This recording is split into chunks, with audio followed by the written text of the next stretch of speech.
انسان کا معنی ہے محبت کرنا۔ آج ہم انسانیت سے دور ہو چکے ہیں، انسانیت کی محبت، انسانیت کا وقار کھو چکے ہیں۔ ہمیں انسانیت کی ہمدردی، غم گساری اور چاہت نہیں رہی۔ آج طیارہ حادثہ اور یہ کل جو بس میں ایکسیڈنٹ ہوا، 50 آدمی جل گئے اور بڑی بری طرح جھلس گئے، یہ ہماری آنکھیں کھول دینے کے لیے ہے۔ رب العالمین نے اصل میں ہمیں بتایا ہے، چونکہ رب ظلم نہیں کرتا، اللہ نے جن کو آگ میں جلایا ہے انشاءاللہ ان کی شان و عظمت بہت اللہ بڑھا دے گا۔ ان کی ساری آخرت کی تکلیفیں رب نے دنیا میں عطا کر دی ہیں، آخرت میں شان و شوکت ان کے حصے میں آئے گی۔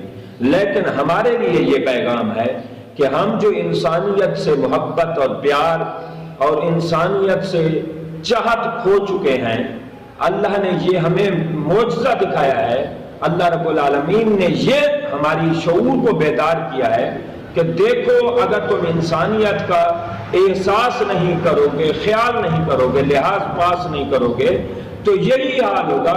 اتنی بڑے سانحات، اتنے بڑے حوادثات ہماری آنکھیں کھول رہے ہیں کہ مسلمانوں ایک دوسرے سے محبت کرو، ایک دوسرے کا احساس کرو۔ اور یہاں کتنے لوگ جل رہے ہیں، راکھ ہو رہے ہیں، لیکن ہمیں سمجھ نہیں آتی۔ ہمارے لیے پیغام یہ ہے کہ ہم ہر پردیسی، ہر مسافر کے لیے ہمیشہ دعائیں کیا کریں، رب العالمین ہر پردیسی کی خیر فرمائے، اور جو اس سانحہ میں جھلس جاتے ہیں اللہ رب العالمین ان کو شہادت کی شان و شوکت نصیب فرمائے۔ اور اسی طرح اللہ رب العالمین ہمیں، اور یہ اصل میں یہ ایک اور بھی پیغام اور میسج اور سبق یہ ہے کہ اب انہوں نے ماسک بھی پہنے ہوئے تھے، آج کرونا سے لوگ بچنا چاہتے ہیں، ماسک بھی انہوں نے پہنے ہوئے تھے، گلوز بھی پہنے ہوئے تھے، اچھی گاڑی میں بھی بیٹھے تھے، ساری حفاظتی اور احتیاطی تدابیر انہوں نے اختیار کر رکھی تھی۔ لیکن جب رب العالمین کی طرف سے موت آتی ہے، کسی چیز کو نہیں روک سکتی موت، کسی چیز، کوئی چیز موت کو نہیں روک سکتی، اس لیے کہ موت ایسی چیز ہے، قل ان الموت الذی تفرون منہ فانہ ملاقیکم، فرمایا جہاں بھی بھاگو گے موت تمہیں ضرور مل جائے گی۔ اور ثم تردون الی عالم الغیب والشہادہ، اور عالم الغیب رب العالمین کی بارگاہ میں تمہیں لوٹا دے گی یہ موت۔ اور فرمایا فَيُنَبِّئُكُم بِمَا كُنتُمْ تَعْمَلُونَ، اور اللہ رب العالمین جو تم نے کیا ہے ان سب سے تمہیں باخبر کرے گا، تمہیں بتائے گا۔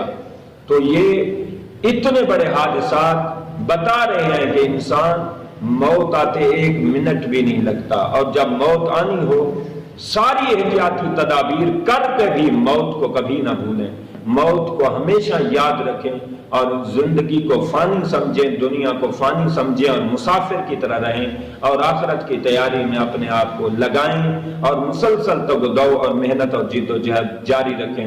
رب العالمین یہاں دنیا داری میں اپنی یاری اور جنت کی تیاری نصیب فرمائے۔